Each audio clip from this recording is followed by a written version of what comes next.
Él es Ricardo Aricapa, periodista y contador de historias. Nació en Río Sucio, Caldas, pero desde muy joven decidió viajar a Medellín para estudiar en la Universidad de Antioquia. Antes de decidirse por el periodismo, intentó ser ingeniero y probó la formación rígida de la carrera militar. En su vida de reportero recorrió las cabinas de radio y las salas de redacción de diferentes medios, pero fue en el periódico El Mundo donde empezó a consolidarse como cronista. En 1998 publicó Medellín es así, un texto obligado en las facultades de comunicación. En 1999 salió Photo Reporter, la historia del fotógrafo Carlos Rodríguez, y en 2005 Comuna 13, crónica de una guerra urbana. Textos suyos han sido incluidos en numerosas antologías periodísticas, historias que recorren poro a poro la piel de la ciudad. Hoy conoceremos la vida y obra del cronista Ricardo Aricapa, el riosuceño que nos ha llevado a conocer a Medellín. Esta conversación de Ricardo Aricapa con Esteban Duperli, escritor también, autor de Dos Aguas, es capítulo aparte.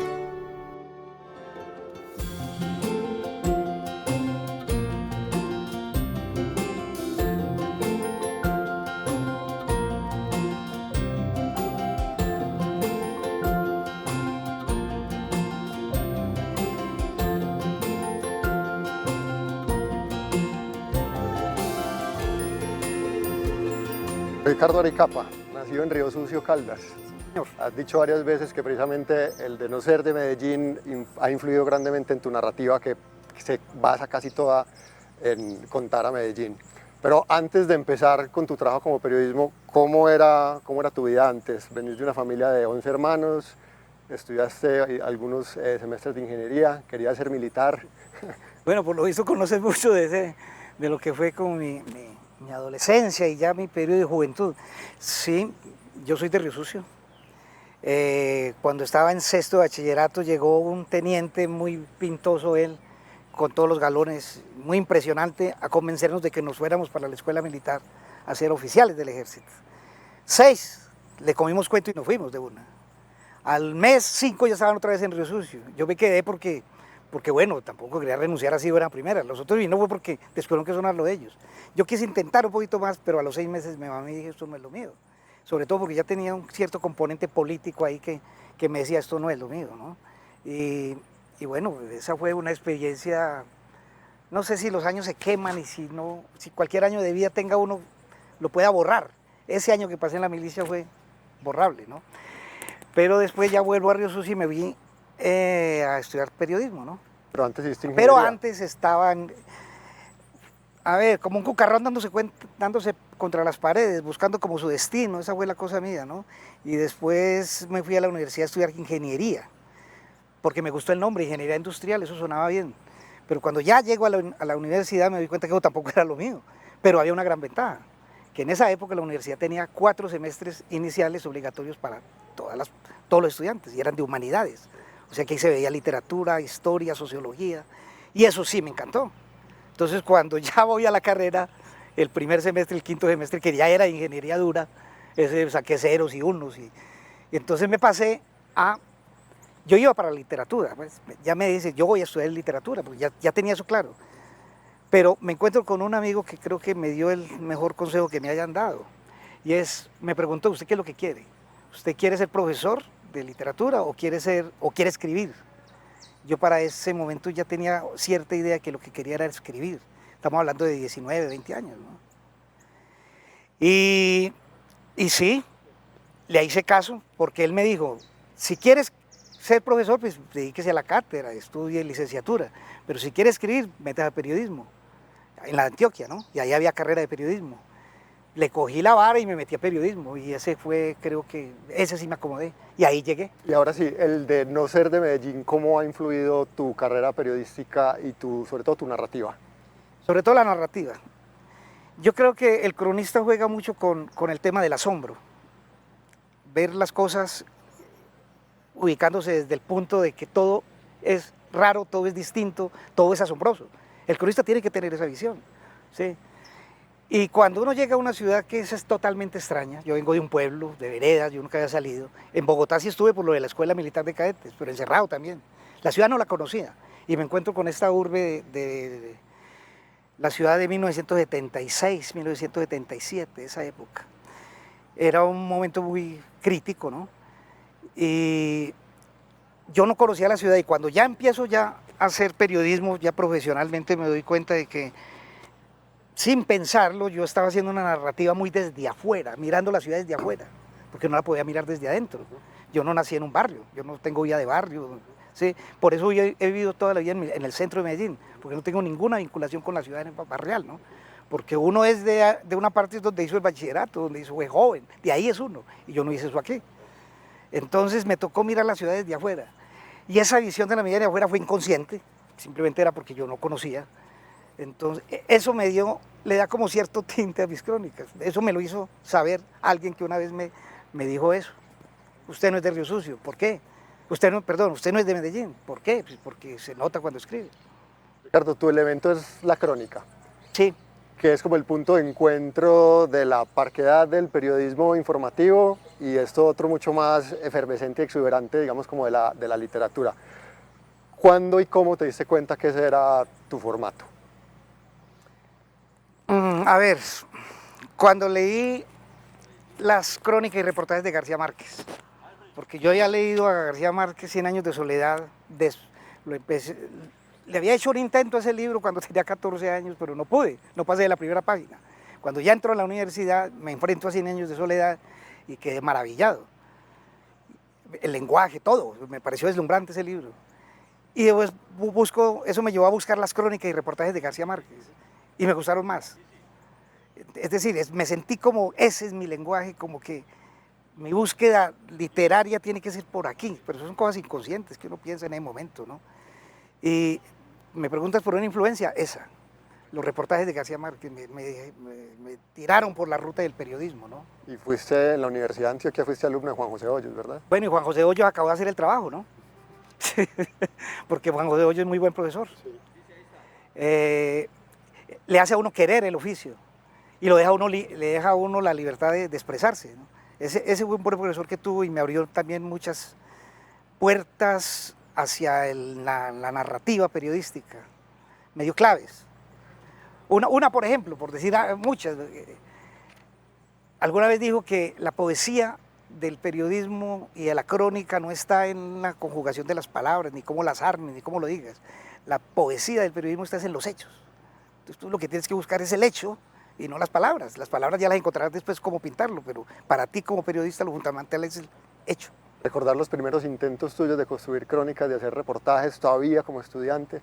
Sí, en el pueblo de Río Sucio, ya había un periódico local, entonces yo engrosé las filas del equipo periodístico ese, se llamaba el Río Suceños, eran jóvenes todos. Y bueno, buena adquisición, porque entonces yo empecé a hacer crónicas.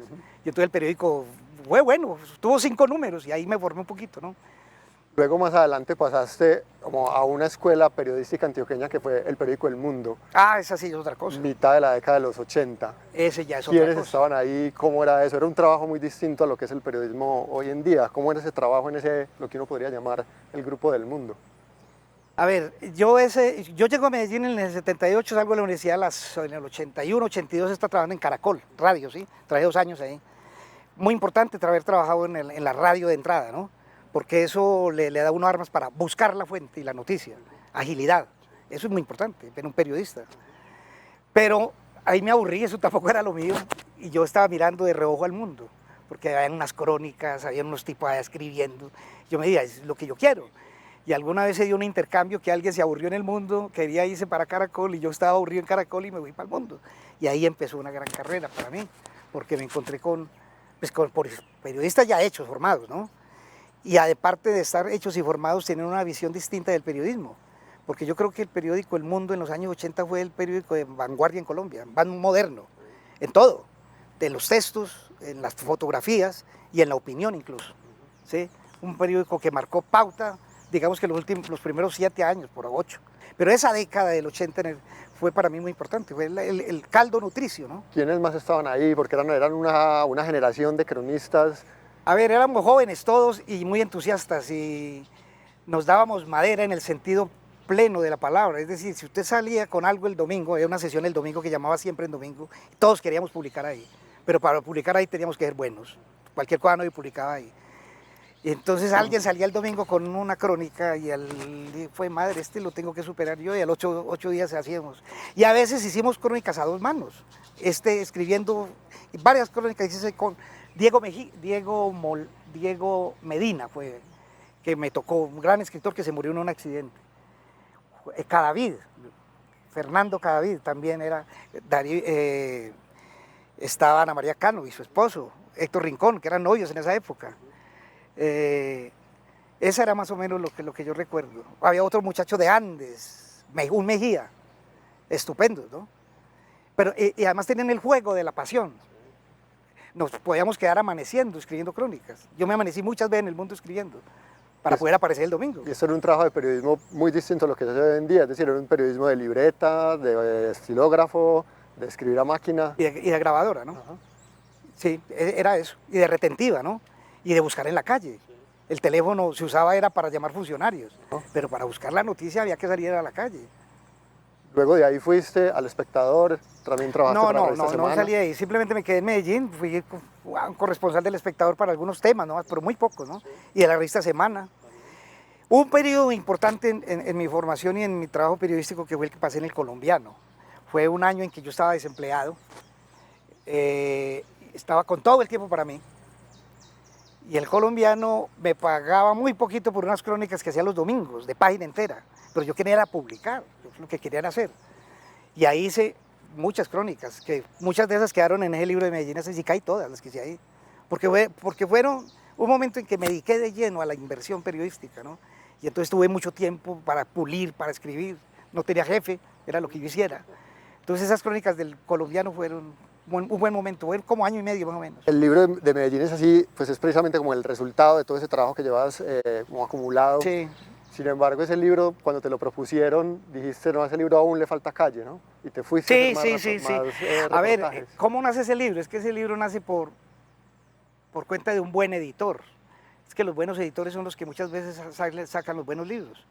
Este era el editor de la Universidad de Antioquia, de la editorial, el director Fernando Pérez se llamaba, el apellido Pérez.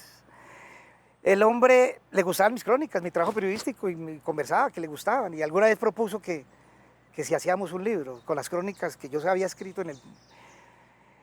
Mejía Vallejo también me había dicho algo, yo era amigo de él, y me había dicho, maestrico, ¿usted por qué no publica esas crónicas en un libro? Yo le había dicho que no creía en eso, que las crónicas pudieran ir en el libro, porque las crónicas son hijas del momento en que se escriben, y tienen que ver con el contexto y la historia del momento, ¿sí? Pero me dijo que eso puede trascender. Yo no le creí mucho hasta que este señor de la Universidad de Antioquia me dijo que lo publicáramos, además era una editorial que me estaba haciendo la propuesta, y ahí es lo que tú dices, sí, me pareció que ya tenía el título, que era Medellín es así, estaba el título, pero para poder tener ese título le faltaba investigar varios temas que si no aparecían ahí no se podía llamar Medellín es así. Temas gruesos, ¿no? Sicariato, Río Medellín, el Parlache. Cogí 10 temas para completar el libro, y así nació ese libro. ¿Te demoraste cuánto tiempo con él? Un año me demoré haciendo 9 crónicas para completar el libro, y me lo dieron, y me pagaron bien por eso. Luego de eso vino el trabajo, bueno, hay un bache grande, pero luego vino el trabajo con la Comuna 13, ¿no? Que también fue en una época bastante... ese trabajo... Hablemos de ese trabajo. Ese trabajo tiene otra matriz. La matriz de ese trabajo nace cuando yo fui funcionario de la Alcaldía de Medellín. Yo fui subsecretario de Comunicaciones en esa época, que manejaba pues, la prensa del alcalde, ¿no? En eso estuve como año y 5 meses, más o menos. Eso tampoco era lo mío, ¿no? Yo estaba ahí, era un poco por la amistad que en ese momento tenía con Luis Pérez, que era el alcalde, y con amigos de él que funcionaban alrededor de ahí de la alcaldía. Me llevaron ahí estuve, ¿no? No sé como funcionario cómo sería, muy malo, porque no sabía mucho de eso, ¿sí? Pero sí me sirvió para conocer cómo funciona el poder por dentro. Y de ahí nace un libro que todavía no he publicado, que todavía no he escrito, pero que ya está bosquejado y podemos hablar después de eso. Fue muy importante ese paso. Y yo notaba que el tema de la Comuna 13, cuando era la campaña, ese tema estaba marginal, ¿sí? Se mencionaba, pero era marginal. Era la violencia que había en los barrios realmente en ese momento. La toma de los paramilitares atacando a los milicianos, ese fue el tema, ¿no? Entonces, yo veía que el alcalde, la agenda ya del alcalde el tema de la Comuna 13 se la estaba copando toda, porque el problema empezó a agravarse de una manera. Todo el 2002 fue de violencia en la Comuna. Y yo veía que la prensa no estaba reflejando bien lo que estaba pasando allá, porque no podían ir los periodistas, primero que todo, los sacaban, no los dejaban entrar. Y también por el sesgo mismo de los periódicos, ¿no? No se metía, realmente querían como dejar la cosa sin escarbar mucho en ese tema, ¿no? Casualmente, el mejor cubrimiento periodístico que hubo de ese tema lo hizo de la Urbe, de un periódico de la Universidad de Antioquia. Se hizo crónicas y se metió a investigar qué era el tema. Lo cierto fue que ese tema lo fui viendo, ¿no? Y cuando salí de la alcaldía le propuse al alcalde que hiciéramos un contrato para yo hacer una investigación sobre la Comuna 13, qué fue lo que pasó allá, ¿sí? Porque a él le tocó combatirla y pacificar eso allá, pero había muchas cosas por contar. Afortunadamente me creyó, ¿sí? Además se liberó de mí, mal funcionario, una buena manera de liberarse, ¿no? Y hice ese libro, me gasté, ¿qué? Año y medio o 2 años, fuertemente, con mucha reportería, esa fue la cosa. Y la escritura también, ¿no? Me demoré 2 años largos en ese libro. Y así nació. Y la Universidad de Antioquia hubo un convenio y lo publicó también la Universidad de Antioquia. Y afortunadamente se escribió ese libro, te cuento, porque ese es un episodio de la vida de la ciudad muy importante. Uf, demasiado impactante en el desarrollo de la historia de esta ciudad. Y de no haberse escrito, pues seguramente se hubiera quedado, porque yo no he visto más libros sobre eso, sobre lo que pasó en la Comuna 13. Hay un libro, sí, de un agente de policía que lo hizo, ¿no? Pero es una visión, pues no creo que un policía tenga una visión muy imparcial de lo que fue la guerra de la Comuna 13, ¿no? Son los 2 únicos libros que hay sobre ese fenómeno. Entonces, por eso le digo que a veces el periodismo le ayuda a la historia mucho, ¿no?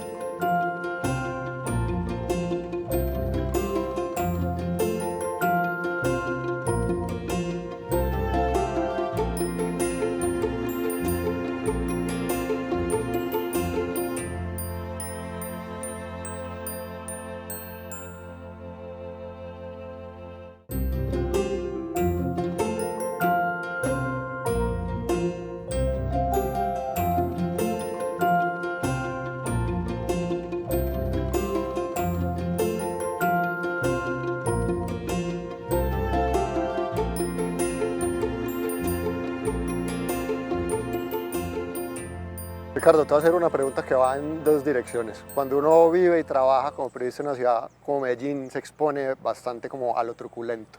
Entonces, por un lado, ¿cómo no sucumbir únicamente con su escritura ante todos estos hechos que son sangrientos y que son difíciles? Y lo digo porque pues, también tenés unas crónicas que son muy bellas. Recuerdo una de un señor que es aficionado a las cometas. Entonces, ¿cómo hacer esa búsqueda de lo bello en una ciudad como Medellín? A ver, es que yo creo que el periodista tiene que enfrentarse con lo que hay, ¿no? Con lo que la ciudad tiene, con lo que el mundo tiene. Y desgraciadamente la ciudad de Medellín es una ciudad donde pasa de todo, ¿no? Como que aquí no hay mediocridades, aquí son muy buenos o son muy malos, ¿no? Y esta ciudad ha marcado el ritmo al país en muchas cosas, desde empezando por el contrabando, el narcotráfico, el paramilitarismo. Todos esos fenómenos sociales que han incidido en la vida del país han nacido mucho en Antioquia, ¿no? Y todo eso se tiene que reflejar en una ciudad como Medellín, que es el centro. Y esas cosas pues tienen su correlato en las crónicas, por lo que sucede. ¿Cómo no hablar de la violencia en una ciudad como que en 1991 y 92 tuvo 4.200 homicidios en un solo año? Hoy, en el año, hay 800, 900 homicidios y la gente se escandaliza. En esa época, en un solo año hubo 4.200 homicidios y la ciudad tenía 1 millón de habitantes menos. Entonces, una ciudad así tiene que hablar de la guerra. Pero aquí también, al lado de la guerra y de los cadáveres, también la belleza y las flores crecen por parejo, ¿no? Las 2 cosas crecen aquí. Y hay personajes, y hay momentos, y hay instituciones incluso, que son dignas de que el cronista también les meta el ojo, porque son ejemplos no solamente sociales, sino humanos, y uno está buscando es el testimonio humano. El cronista busca el testimonio humano en cualquier hecho, así sea en una masacre, o así sea en la inauguración de un gran aeropuerto. El dato humano siempre está ahí, y es el que tiene que buscar uno. Y si el dato humano hay que buscarlo entre la porquería de la violencia y de todas estas cosas terribles que pasan, pues hombre, ahí tiene que estar uno, ¿no? Y el trabajo mío, como me vinculé mucho al mundo en el sentido del orden público. En los periódicos hay división de fuentes, ¿no? Quién cubre gobernación, quién cubre alcaldía, quién cubre orden público. En esa época orden público era lo de bala, los muertos. Hoy orden público es política, ¿no? Pero en esa época era orden público, sí, era judicial. Y yo era de la página judicial cuando entré al mundo. Y una vez me quisieron pasar a la página cultural o algo, pero yo no quise. Porque es que la fuente de la crónica es la calle, son los hechos, son los sucesos. Y ahí hiciste, que era lo que te decía, que era una pregunta en dos direcciones, ahí hiciste Crónica Roja. Hablemos... Ahí sí, Crónica Roja. Y yo hice Crónica Roja realmente. Roja. Ajá. Hablemos de qué es la Crónica Roja, que yo creo que ese es una suerte de subgénero que está un poco en vía de extinción. No, ya eso se acabó la Crónica Roja. Porque es que para que haya Crónica Roja tiene que haber un crimen, un delito y un culpable, y una trama, toda, completa. Pero ¿qué trama va a haber cuando a ti te mata un sicario que no sabe quién es, quién lo mandó matar, el tipo de la... Ahí no hay drama, ahí no hay historia. Entonces, uno tiene que buscárselas es en individualizar la tragedia, se llama eso. ¿Sí? Y la tragedia se individualiza con una persona. Y por esa persona pasa toda la violencia de la ciudad y pasa también toda la belleza, las dos cosas. Entonces, la Crónica Roja hay que enfocarla es en el sentido del ser humano que la vive como víctima o como victimario, ¿no? De las dos cosas. A mí no me gustaron los victimarios, yo nunca he hecho crónicas de asesinos, porque no me gusta, no me siento ahí, ¿sí? Yo siempre he estado con las víctimas. Pero podrías decir que ahí en ese trabajo aprendiste bastante como de la condición humana. Pues por supuesto, Borges lo dice, ¿no? Detrás de cada gran crimen hay casi siempre una gran historia, ¿sí? Y la Crónica Roja pues se ha banalizado es por eso, por lo que te digo, ya no está el individuo que actúa solo por motivaciones y pasiones, la ira, los celos, el amor, todas esas cosas que promueven el crimen, ¿no? Eso ya no existe, o existe muy marginalmente, los periódicos ni siquiera hablan de eso. En la época en que yo hice periodismo, una muerte pasional era una muerte de página, tenía su cuartico. Hoy matan a cualquiera pasionalmente, a no ser que sea un feminicidio, que le hacen bulla, ¿no? Pero ha cambiado mucho también la consideración de la violencia y de lo que es Crónica Roja en este momento. Hablo de la Crónica Roja de mi momento, que yo lo hacía, ¿no? Por ejemplo, un tipo que vivía en un hotel y que le quemó, el día que se fue ahí le quemó fuego al hotel. Y yo hice una crónica sobre ese tipo. Y resulta que había un drama humano ahí tenacísimo, ¿no? Y salió un incendio. Otra vez, lo quiero contar porque fue una anécdota muy particular.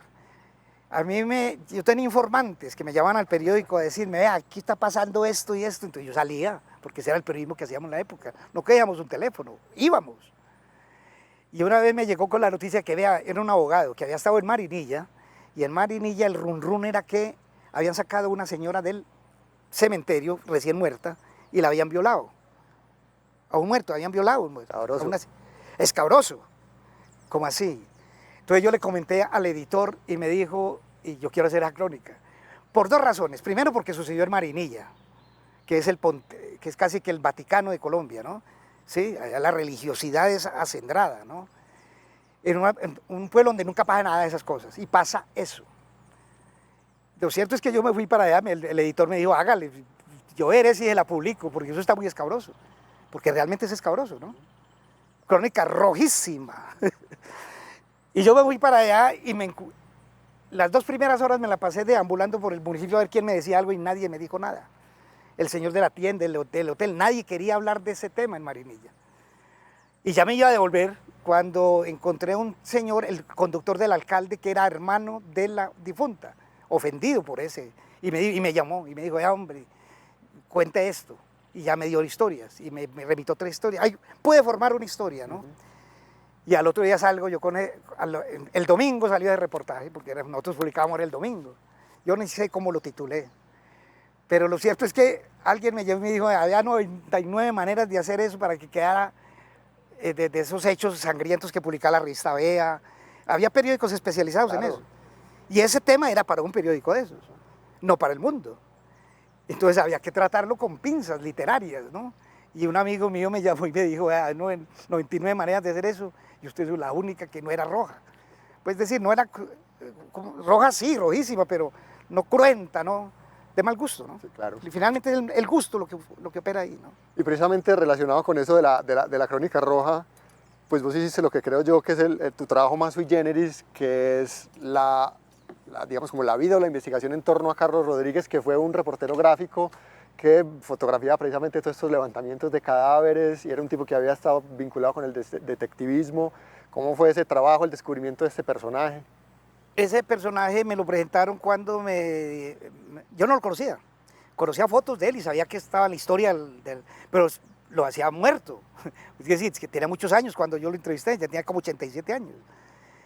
Y el hombre, conversé con él, muy hablador y una linda historia, un hombre bueno, lindo señor, que contribuyó mucho a la historia de la ciudad con sus fotografías. No era un buen fotógrafo, pero era un excelente reportero, porque estaba donde tenía que estar, en la jugada, y tenía muchas conexiones en la ciudad, y mejor dicho, las fotos estaban donde tenía que estar. Y ahí hizo muy buenas fotos también, históricas. Y empecé a investigar la historia de este caballero, él me la contó toda y traté de hacer un texto que fuera como lo más fiel a su historia y a lo que fue el momento cultural de la ciudad cuando él vivió, años 30 y 40 del siglo pasado. Cómo era el caldo cultural de la ciudad y social, que fue más o menos mi búsqueda. Un poco que el fotógrafo me sirva de pretexto para pintar esa época. También era un personaje de los que ya no existen, ¿no? No, Había sí, sido detective. no, eso ya son personajes del siglo XX, ¿no? Sí. Ahora han cambiado mucho las cosas. Y siquiera el periodismo está ahí para dar cuenta de eso. Si tú te lees las crónicas del siglo pasado, te vas a dar cuenta de todo lo que ha cambiado el mundo, ¿no? Porque uno pinta el contorno, pinta el espacio, pinta los escenarios. Y si vas esas crónicas que se escribieron hace 40, 50 años, los escenarios que pintan son muy distintos a los escenarios que hay ahora, ¿no? Lo que te quiero decir con esto es que la crónica marca también la historia, ¿no?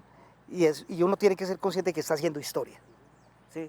Porque esos son los textos que los historiadores van a buscar después. Hay también una faceta tuya que es la de profesor. Luego de algún modo haber adquirido mucha propiedad en la escritura de periodismo narrativo, empezaste a ser profesor. ¿Cómo es esto de enseñarle a escribir a otros? Ah, no, pues yo soy muy mal profesor, ¿no? Sí, realmente no tengo la pedagogía. No tengo la pedagogía ni la paciencia tampoco un poco, ¿no? Pero yo trataba era como no de enseñar a escribir, porque eso no se enseña, ¿no? Sino a corregir errores, más bien. Porque el estudiante que no tenga ninguna vocación por la escritura, yo creo que iba a perder el tiempo mío y el de él. Que hiciera más o menos lo que pudiera, pero con los estudiantes que sí eran destacados, que les gustaba, a eso me les aplicaba. 5 o 6 en un grupo de 20. Los otros, pues que más o menos trabajaran y les pasaban, si no trabajaran los rajaba. Pero a esos 5 o 6 sí me les aplicaba un poco, ¿no? Y con esos, y hay algunos que salieron, ¿no? Eso es lo que yo entiendo como por ser profesor, pero la cátedra no soy muy bueno, no, realmente no soy buen profesor. Y supongo yo que enseñarles también cómo se aborda la calle como periodista. Pues ellos aprendieron más de mí en las conversaciones de cafetería, contando todas estas cosas. Realmente ese es el aprendizaje que uno puede transmitir, ¿no? Porque el cómo se escribe es muy complicado. La única regla para escribir, lea. ¿Cuáles son tus lecturas, por ejemplo, Ricardo? Mis lecturas son mucho la literatura, más que el periodismo. Leí mucho periodismo cuando estaba formándome, en los años 80, 90. Después ya casi no, sí. Los textos de periodismo ya no es que me atraigan mucho, a no ser que tengan un interés informativo, ahí sí. Sí. Pero me gusta más la literatura ya, sí. Como ya te dije, García Márquez es muy importante para mi formación por la manera como él escribía, su desfachatez, García Márquez es muy informal en su escritura, pero a la vez es poético, es bello. Me influyó mucho, pero más que él es Vargas Llosa. Vargas Llosa es para mí mi escritor preferido, por la manera como maneja el lenguaje y la arquitectura de como construye los textos y cómo lo usa, ¿no? Sí. García Márquez es más farragoso con el idioma, pues te encadena 3 adjetivos en una frase, ¿no? Vargas Llosa no, Vargas Llosa es más exacto, más preciso, como Hemingway, y como todos los escritores gringos de los años 30, 40, 50 del siglo pasado, esa generación de los escritores, Hemingway, Dos Pasos, todos esos son muy buenos, porque tienen una escritura que semeja, que es como parte de la crónica. Es decir, Le dice también todo ese nuevo periodismo norteamericano. todo ese nuevo periodismo. Es que son los inventores de esto, ¿no? Sí, me formé mucho en la escritura de los norteamericanos, eso es cierto. Y los latinoamericanos, obviamente. Con Cortázar no pude mucho, me gustan los cuentos solamente. Onetti me gusta mucho. Borges, porque Borges es un escritor impecable. Si usted quiere aprender a escribir y a usar el punto y coma, lea a Borges. La carpintería de la escritura. Exactamente. Y aparte pues de la genialidad que él tiene para manejar todas esas historias que se inventó, ¿no? No, pues escritores, y colombianos, pues todos los periodistas, ¿no? Germán Santamaría fue muy importante para mí como referencia cuando estaba formando. Castro Caicedo, el mismo Juan José Hoyos. Y los escritores del siglo XIX europeos, Balzac, los rusos, esos me interesan mucho también. Y modernos, estoy muy desconectado con la literatura moderna, ¿no? Primero porque no tengo muchos recursos para comprar todo eso, ¿no? Y segundo porque he estado muy ocupado escribiendo. Uno a esta edad ya piensa dos cosas, o lee o escribe. Ricardo, hace rato no haces parte como digamos, de la nómina de un medio periodístico, pero has seguido escribiendo constantemente. ¿Cómo han sido esos años, llamémoslo como de periodista independiente o periodista freelance? ¿También has hecho cosas por encargo? A ver, yo los últimos 12 años he trabajado en el periodismo, pero con la Escuela Nacional Sindical. Ellos tienen allí una agencia de información, yo la creé, y es una agencia de información pequeña para el mundo sindical y laboral. Periodismo temático, que se llama, ¿no? Eso fue lo que hice. Y aparte de eso, algunas colaboraciones por ahí para revistas, Universo Centro, ¿no? Pero fundamentalmente también en los últimos años he escrito un libro que pienso lanzar, y después, si quiere, hablamos de ese más adelante. Pero eso es lo que yo he hecho últimamente. No he estado pues en el reporterismo duro y puro, pues de la calle, no, no. Además yo no tengo esa edad para eso. García Márquez tiene mucha razón cuando dice que eso de la sangre caliente, eso lo tienen los jóvenes. El periodismo lo deben hacer, la reportería y la crónica es muy de jóvenes. ¿Sí? Uno cuando ya tiene cierta edad, pues ya los huesos se le van arrugando y va perdiendo elasticidad y reflejos, y ya se dedica como otras cosas, más cerebral, ¿no? Pero el periodismo de pasión, de ardor, de meterse, eso tiene que ser jóvenes, antes de los 40. Yo le pondría 10 años más. ¿Te da un poco de nostalgia esa época? Sí, sí, da nostalgia. Sí, sí, claro. Sí, porque es que el periodismo es una pasión. ¿Sí? Y cuando tú estás detrás de un hecho y lo vas consiguiendo y te metes, bueno, es la vida, ¿no? Ricardo, que recordes en este momento una gran crónica que te haya, digamos, como impactado personalmente, porque de algún modo al entrar en el periodismo también se involucra uno a veces con los personajes y con los temas. Sí, hubo como varios temas que, por ejemplo, el tema de la prostitución. Ese tema de la prostitución a mí me ha llamado mucho la atención desde siempre, desde que estaba... Y ese tema lo he trabajado en Medellín en su evolución. Una sociedad también se puede pintar y también puede explicarse de la manera como ha evolucionado la prostitución, ¿sí? Porque ese es un fenómeno importantísimo en la sociedad y en la vida de las humanas desde el principio de los siglos. El primer trabajo de acercamiento que hice a eso fue en la nostalgia de Lovaina, fue todo lo de Lovaina, ¿no? La Lovaina de ese momento y la que había pasado, fueron 2 entregas en el periódico El Mundo. Ese trabajo lo quiero mucho porque implicó una gran reportería y sobre todo un apasionamiento por el tema. Y muy difícil de investigarlo, porque yo estaba investigando era el pasado.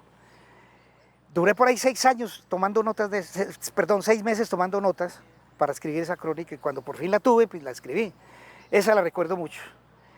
Las crónicas de la cárcel Bellavista, esas fueron, sí, porque para un muchacho joven meterse a esa leonera que son los patios de la cárcel es... ¿Ganaste un premio con eso? Ah, sí, con un premio así. Porque fue un trabajo impresionante, además de reporterismo gráfico. El reportero gráfico también se debe haber ganado otro premio. Y lo de la prostitución, sigo con lo de la prostitución, porque después Medellín cambia y desaparecen las zonas de tolerancia que llamaban, Lovaina, todo eso. Y aparece un fenómeno nuevo que son los clubes de striptease, ¿sí? Y las salas de masajes. Esa es la nueva prostitución de la ciudad. Y desaparecen todos esos lenocinios de mujeres. Los travestis copan el espacio que ellas tenían. Es decir, son transformaciones que van a la par con la ciudad. Eso le seguía el paso, ¿no? Y después traté de hacer una crónica sobre la prostitución, pero la que se exporta, niñas que viajan al Japón y a Europa. Empecé a hacer una crónica con eso y le gasté mucho tiempo a eso, pero una vez iba avanzando cuando apareció un libro de un periodista, Giraldo, de Bogotá, exactamente lo que yo iba a contar. Que me dije, muerto el proyecto, se me adelantaron. ¿Sí? Bueno, pero todo eso sirve para comprender el mundo, comprender la sociedad y para afinar la letra también, para afinar la mano a la escritura. Estos son ejercicios de escritura finalmente. En tu método de trabajo, ¿cómo es esa proporción entre investigación, escritura? ¿Cuánto tiempo pasas al computador o antes cuando estabas más joven en la máquina de escribir? Paso más tiempo en la máquina de escribir que en la reportería, y así debe ser. Porque es que en el periodismo hay dos investigaciones. Una es la de campo, ¿no? El hecho, váyase, mire lo que pasó. Y otra es la investigación en el escritorio. Y esa investigación es en el lenguaje. Encontrar el adjetivo que es, el verbo que es, el sustantivo que es, y sobre todo el adjetivo. El adjetivo calificativo no va con el periodismo. El periodista tiene que inventarse la forma de narrar sin calificar, o por lo menos sin calificar aspectos que tienen que ver con la ética o con el comportamiento humano. Si tú le dices a una persona que es inmoral, no lo puedes decir que es inmoral, tienes que demostrar hechos que lo hagan inmoral. ¿Sí? El periodismo es así. Muestre, no que cuente. muestre, no califique. ¿No? Entonces, ese trabajo de investigación en el escritorio es eso, buscar el adjetivo, y eso no es fácil, porque ahí se la juega uno. Ahí es donde se la juega uno, porque cualquiera puede contar una historia o verla, pero ya escribirla es muy complicado, en videos distintos, en palabras, pues que la palabra es un edificio muy frágil, es hecho con palabras apenas. ¿Sí? Entonces, el trabajo del lenguaje tiene que ser muy importante en la crónica, porque es que, aparte de informar, la crónica tiene que gustar, tiene que entretener, y si es posible, provocar espasmos de alegría artística, belleza, mejor dicho. A veces decís que eso se parece un poco al fútbol, ¿no? Al fútbol, sí, en el fútbol uno tiene que gustar, ganar, primero ganar, sí. Después gustar, y tercero golear. Eso mismo pasa en la crónica, exactamente. Y es el trabajo del lenguaje. Muchos cronistas son muy fáciles para eso, y sacan unos textos de una, y salen muy bien. Yo me demoro un poquito más, tengo que trabajar más al lenguaje, además porque me gusta, me tiene que sonar. El lenguaje es sonido, y si yo veo que un párrafo o una frase no suena bien y no me provoca salir a bailar, no la pongo o la reviso. Ricardo, tu vida ha orbitado, o tu trabajo ha orbitado siempre como en lo que llamamos no ficción. ¿Tenés alguna relación con la ficción, por supuesto, desde la escritura? Pues en los últimos años he tratado y le estoy coqueteando a eso. El trabajo que hice con lo de las chicas que se iban para Japón y a Europa en la prostitución, era un poco eso, un acercamiento más literario que periodístico. Pero ya, como te digo, mi función periodística terminó hace un tiempo cuando me salí de los medios y de la reportería y ya me dediqué a escribir cosas más personales, y ahí obviamente entra ya la ficción. Yo en este momento me puedo considerar ya un escritor a medio camino entre la crónica y la ficción, porque el trabajo que estoy haciendo también, el último trabajo que hice también tiene que ver con eso, ¿no? Ya el periodismo pues puro, ya no. Además eso también es un concepto nuevo que ha cambiado. Antes había mucho purismo, es decir, el periodista tenía que ser ajustado a los hechos, y si no era así, era descalificado, ¿no? Hoy tenemos una visión distinta de eso. Hoy como que el periodista tiene más libertades no para inventar, sino para recrear los escenarios y los personajes, y eso se parece mucho a la ficción, ¿sí? Pero antes esas cosas no se podían hacer, hoy se pueden, y creo que se pueden, por lo menos yo lo voy a hacer. Voy a mezclar el periodismo con la literatura, eso se puede. El próximo libro que publiqué va a ser eso.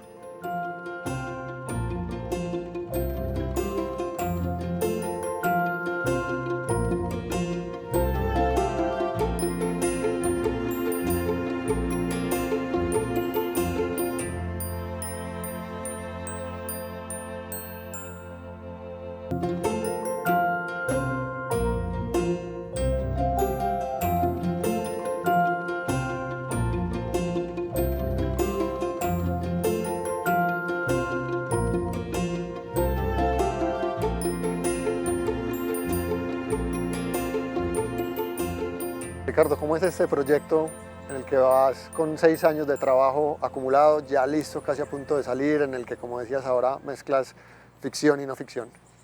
A ver, sí, no, es un proyecto que yo tengo desde hace exactamente 25 años. Es la historia de un paisano mío de Río Sucio, un personaje de esos que ya no hay, típico del siglo XX.